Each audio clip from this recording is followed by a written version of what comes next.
जय हिंद, नमस्कार साथियों, स्वागत है आप सभी लोगों का हमारे एक और नए वीडियो में। दोस्तों आज की इस वीडियो में मैं आप लोगों के लिए लेकर के आया हूं रीजनिंग के ऐसे 10 मजेदार क्वेश्चन। जैसा कि पहले से ही आप लोग देख रहे होंगे कि एक मैं सीरीज चला रहा हूं जिसमें प्रैक्टिस क्वेश्चन दोस्तों आ रहे हैं। ठीक है दोस्तों, तो आज की भी इस वीडियो में मैं आप लोगों के लिए 10 ऐसे इंपॉर्टेंट क्वेश्चन लेकर के आया हूँ, आपको बहुत ही मदद करेगा। यदि आप भी तैयारी कर रहे हैं एसएससी जीडी की, आरपीएफ की, एसएससी सीएचएसएल की या फिर आरआरबी एनटीपीसी की, तो दोस्तों आपको देखना बहुत ही इंपॉर्टेंट हो जाता है ये वाला वीडियो।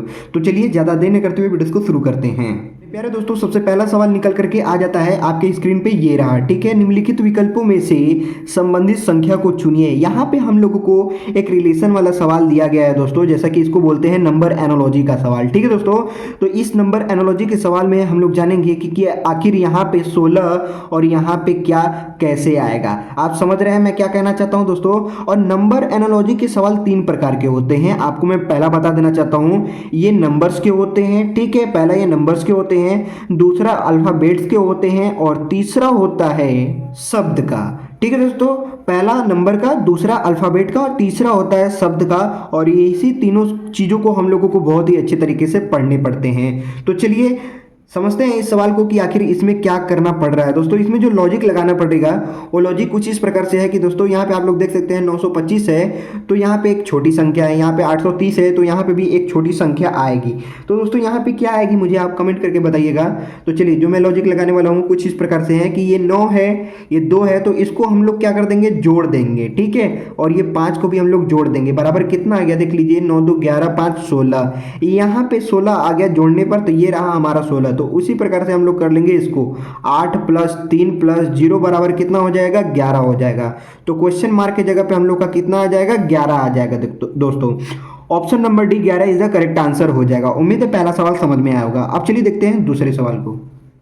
प्रश्न नंबर 2 बोल रहा है कौन सा वेन आरेख निम्नलिखित वर्गों को सही निरूपित करता है। ठीक है दोस्तों, यहाँ पे दिया है सप्ताह, महीना, वर्ष।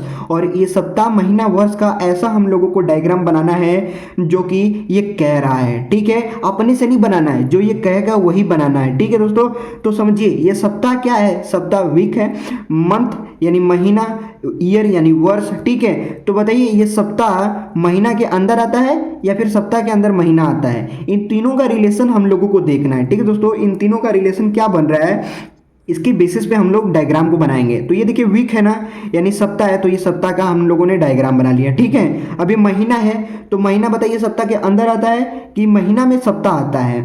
तो दोस्तों महीना में सप्ताह आता है। ठीक है, तो महीना के अंदर ये हमारा हो गया सप्ताह। ठीक है, यानी हम लोग वीक लिख देते हैं। ठीक है दोस्तों, यहाँ पे डब्ल्यू फॉर वीक। ठीक है, और ये हो गया एम यानी मंथ। अब यहाँ पे महीने के अंदर तो सप्ताह आया, लेकिन वर्ष के अंदर भी महीना आता है, तो वर्ष के अंदर हो जाएगा ये महीना और महीने के अंदर हो गया वर्ष। यानी हम लोग का जो डायग्राम तैयार होता है दोस्तों वो कुछ इस प्रकार से तैयार होता है। ऑप्शन में देखते हैं, ऑप्शन नंबर बी, ये डायग्राम एकदम मैच कर रहा है, तो ये आपका करेक्ट आंसर हो जाएगा। ठीक है दोस्तों, अब चलिए देखते हैं तीसरे प्रश्न को। प्रश्न नंबर 3 बोल रहा है नीचे दी गई श्रृंखला श्रेणी में प्रश्नवाचक चिन्ह के स्थान पर कौन सी संख्या आएगी। दोस्तों यहाँ पे है प्रश्नवाचक चिन्ह, तो बताइए यहाँ पे कौन सी संख्या आएगी। तो यहाँ पे हम लोग लॉजिक लगाएंगे दोस्तों कि आखिर ये श्रृंखला जो श्रेणी बन रही है इसमें कौन सी नंबर का डिफरेंट है। ठीक है, तो इस श्रृंखला में देखिए यहाँ पे 30 है, यहाँ पे 33 है, और 33 के बाद आ गया 37, 37 के बाद आ गया 42, 42 के बाद आ गया 48, 48 के बाद 55 है, तो यहाँ पे क्या होगा। ठीक है दोस्तों, अब 30 के बाद 33 आया यानी इसमें +3 हो गया। अब यहाँ 33 से 37 हो गया यानी +4 हो गया। अब 37 से 42 हो गया यानी प्लस कितना हो गया, 5 हो गया। अब देखिए 42 से 48 हो गया यानी +6 हो गया। ठीक है, अब 48 से 55 हुआ तो इसमें +7 हो गया, +7 हो गया। अब इसमें हम लोग प्लस कर देंगे 8, तो बताइए 8 जब करेंगे तो कितना हो जाएगा, 8 5 13 का 3 हो जाएगा, कैरी 1 और 1 5 कितना हो गया, 6 हो गया, यानी यहाँ पे हो जाएगा 63। Option number B 63 is a correct answer हो जाएगा दोस्तों। उम्मीद है ये तीसरा भी प्रश्न आप लोगों को अच्छे तरीके से समझ में आ गया होगा। अब चलिए देखते हैं चौथे प्रश्न को। प्रश्न नंबर 4 बोल रहा है किसी सांकेतिक भाषा में 541 को 100 लिखा है तो 671 को क्या लिखा जाएगा, यही हम लोगों को ज्ञात करना है। तो दोस्तों यहाँ पे देखिए 541 है बराबर लिखा गया है 100। ठीक है, और यहाँ पे 671 को क्या लिखा जाएगा, यही तो ज्ञात करना है। तो आप बताइए ये 541 में ऐसा क्या किया गया है कि 100 लिखा गया है। तो इसको देखा जाए दोस्तों, 5 4 1 को अगर जोड़ दिया जाए तो बराबर 10 हो जाएगा। 5 4 9 1 10, और 10 का यदि हम लोग कर देते हैं स्क्वायर तो बराबर कितना हो जाएगा, 100 हो जाएगा ना। तो ये 100 लिखा गया है। तो यही लॉजिक हम लोग यहाँ पे हम लोग लगा देंगे। ठीक है दोस्तों, यहाँ पे हो गया 6 + 7 + 1 कर देंगे तो कितना हो जाएगा, देखिए 1 7 8 8 6 14 हो गया। 14 का स्क्वायर कर देंगे बराबर कितना आ जाएगा, 196 आ जाएगा। Option number C 196 is the correct answer हो गया दोस्तों। उम्मीद है ये चौथा भी प्रश्न आप लोग को बहुत ही अच्छे तरीके से समझ में आ गया होगा। अब चलिए देखते हैं पांचवें प्रश्न को। प्रश्न नंबर 5 दोस्तों बोल रहा है, किसी कूट भाषा में एनिमल को 11 49 13 112 कूट लिखा है तो कैट का कूट क्या होगा। दोस्तों यहाँ पे एनिमल है, ठीक है, अच्छे तरीके से समझिए, थोड़ा सा टाइम ले लीजिए, लेकिन आप करके भी बताइए, ठीक है। और हाँ, आप लोग भी यदि मेरे वीडियोस को देखते हैं तो मैं कहूँगा कि आप लोग पेन और कॉपी लेकर के जरूर बैठिए, ताकि आप लोग मेरे प्रश्न को शो करने से पहले ही, मतलब सॉल्व करने से पहले ही आप लोग सॉल्व करना चालू कीजिए, ठीक है। अपना जो भी लॉजिक है, जो भी ट्रिक है, आप उसको अप्लाई कीजिए और कमेंट सेक्शन में मुझे कमेंट करके भी बताइए कि सर मुझे इतना प्राप्त हुआ है, ठीक है। तो अब यहाँ पे ध्यान दीजिए, यहाँ पे एनिमल को क्या लिखा गया है, 1 1 4 9 1 3 1 1 2 लिखा गया है। और हम लोगों को किसका निकालना है दोस्तों, कैट का निकालना है। CAT बराबर क्या होगा, ठीक है।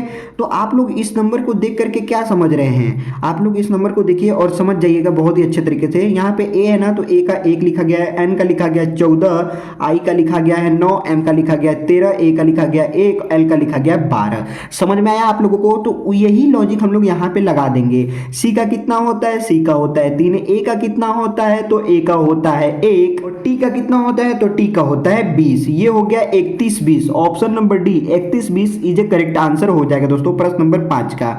उम्मीद है मुझे कि ये पांचवा भी प्रश्न आप लोग को अच्छे तरीके से समझ में आया होगा दोस्तों आप लोग यही सोच रहे होंगे ना कि इतने आसान प्रश्न तो एग्जाम में पूछेगा नहीं, जैसे SSC GD का हो गया, CGL का हो गया, CHSL का हो गया, ग्रुप डी का हो गया, RRB NTPC का हो गया, क्या उसमें ये पूछ सकता है। तो मैं कहूँगा दोस्तों उसमें इतने आसान सवाल नहीं पूछे जाएंगे, ठीक है। ये आपका एक प्रैक्टिस है, इससे आप लोगों को नेक्स्ट लेवल का भी मैं क्वेश्चन करवाऊंगा बहुत ही जल्द। अभी आप लोग आसान बेसिस पे आप लोग समझ जाइए। पहले आप लोग क्या पढ़े थे, पहले आप क से लेकर 11 तक तो ही पढ़े थे ना, उसके बाद तो पढ़ते गए, आगे पढ़ते गए, तब बढ़िया से बढ़िया चीज पढ़ने को मिला। तो उसी प्रकार से ये अभी एक चढ़ाव है, ठीक है दोस्तों, ये चढ़ाव है। और आगे देखते जाइए कितना टॉप क्वेश्चन आपसे मैं करवाने वाला हूं, ठीक है। तो ये एक नॉर्मल क्वेश्चन मैं आपको दे रहा हूं ताकि आप लोग भी अच्छे तरीके से करके इस तरीके को पता कर लो, ठीक है दोस्तों। अब चलिए देखते हैं छठे प्रश्न को। प्रश्न नंबर 6 बोल रहा है, नीचे दिए गए विकल्प में से संबंधित अक्षर को चुनिए, ठीक है दोस्तों। यहाँ पे है RRB, TTD और AAD है। तो बताइए यहाँ पे क्या होगा दोस्तों। ये प्रश्नवाचक चिन्ह के स्थान पे हम लोगों को निकालना है। तो जैसा कि आपको साक्षात ये दिखाई दे रहा है कि R के बाद T आया है, यहाँ पे R के बाद T आया है और B के बाद D आया है।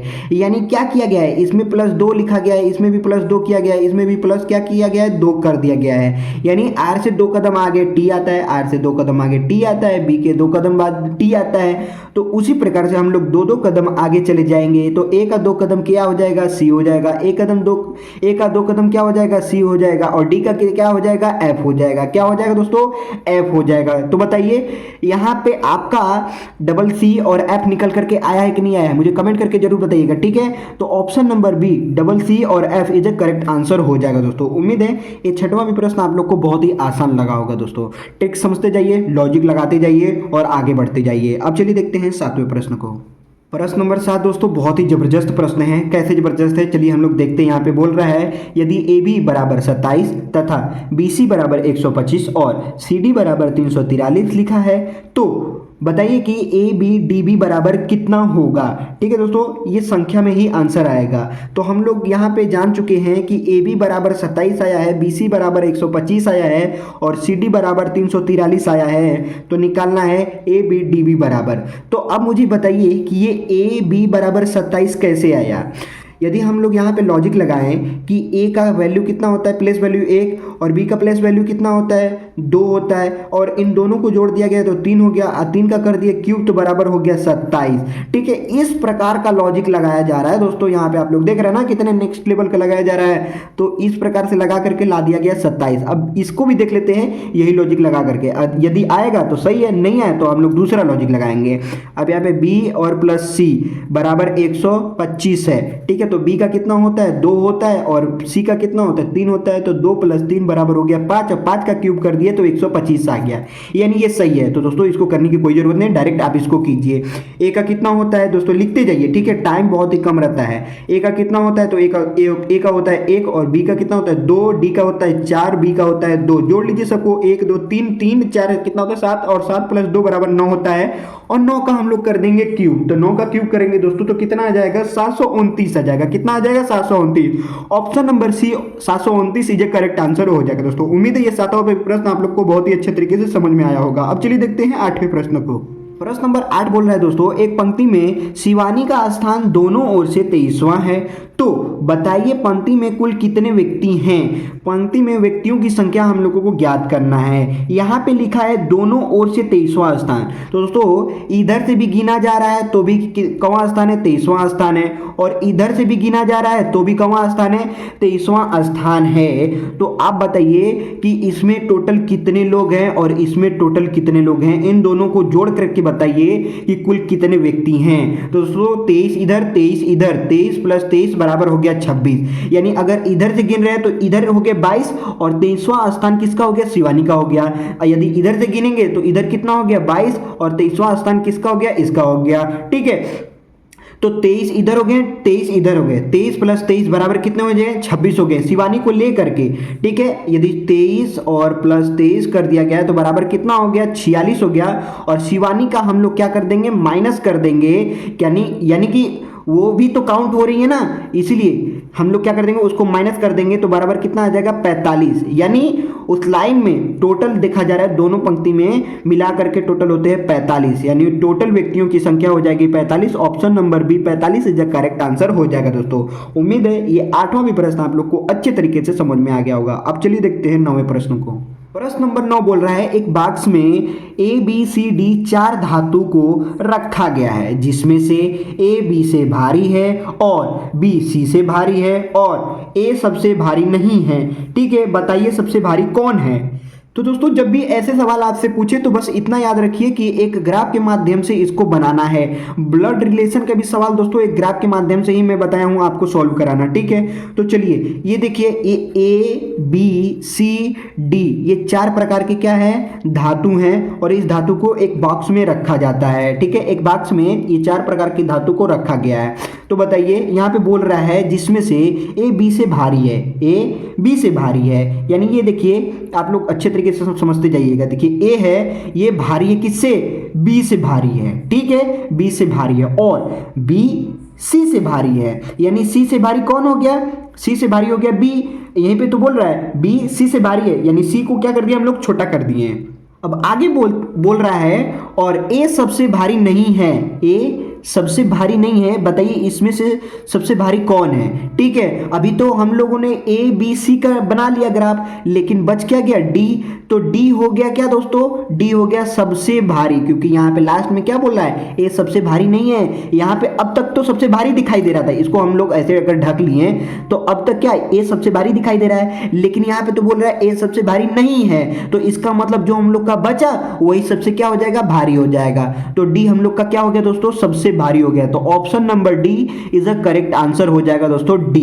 उम्मीद है ये नवा भी प्रश्न आप लोग को ग्राफ के माध्यम से बहुत ही अच्छे तरीके से क्लियर हो गया होगा। अब चलिए देखते हैं 10वें प्रश्न को।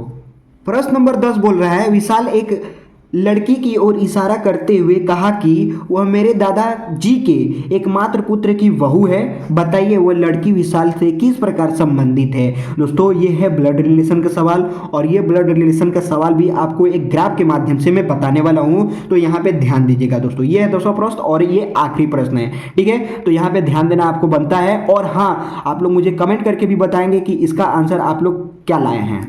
तो चलिए फटाफट हम लोग इस 10वें प्रश्न को हल करते हैं। बोला है विशाल एक लड़की की ओर इशारा करते हुए कहा कि वह मेरे दादाजी के एकमात्र पुत्र की बहू है, तो बताइए वो लड़की विशाल से किस प्रकार संबंधित है। तो दोस्तों आप मान लीजिए कि आप हो गए विशाल, आप क्या हो गए विशाल हो गए, और आप किसी को बता रहे हैं, क्या बता रहे हैं कि मेरे दादाजी की एकमात्र पुत्र की बहू है, यानी ये आपके कौन हो गए दादाजी, ठीक है। ये कौन हो गए दादाजी, और उनके पुत्र के एकमात्र पुत्र के बहू हैं, यानी दादाजी के एक लड़के हैं जो कि हमारे लगेंगे पापा, यानी हमारे पापा के पापा हमारे क्या लगेंगे, दादा हैं। तो हमारे दादा के एकमात्र बेटे के पुत्र की बहू है, तो हमारे दादा के पुत्र की बहू, ये बेटा और बेटा से हो गया एक बहू, ठीक है। बेटा से क्या हो गया, बहू, यानी बेटा का शादी हो गया तो बहू हो गया, ठीक है। तो विशाल एक व्यक्ति से इशारा में बोला, मतलब एक व्यक्ति को बोल रहा है, मतलब समझा रहा है, बता रहा है कि एक लड़की जो है वो मेरे दादाजी के एकमात्र पुत्र की बहू है, ठीक है। तो यहाँ पे विशाल से बहू किस प्रकार से संबंधित है, तो विशाल से बहू जो संबंधित है वो पत्नी के द्वारा संबंधित है, यानी पत्नी से संबंधित है। विशाल की वो लड़की क्या लगेगी, पत्नी लगेगी। उम्मीद है ये 10वां भी प्रश्न आप लोगों को ये ग्राफ के माध्यम से बहुत ही अच्छे तरीके से समझ में आ गया होगा दोस्तों। ये था दोस्तों प्रैक्टिस के 10 ऐसे मज़ेदार क्वेश्चन जो कि उम्मीद है मुझे आप लोग को बहुत ही अच्छे तरीके से समझ में आया होगा। यदि आप लोगों का किसी भी प्रकार का डाउट होगा तो आप लोग मुझे कमेंट करके जरूर बताइएगा। उम्मीद है ये वीडियो आप लोगों को पसंद आएगा, पसंद आए तो लाइक कर देना, चैनल पे नए तो चैनल को सब्सक्राइब कर देना। मिलते हैं ऐसे ज़बरदस्त कंटेंट के साथ, तब तक के लिए जय हिंद, वंदे मातरम।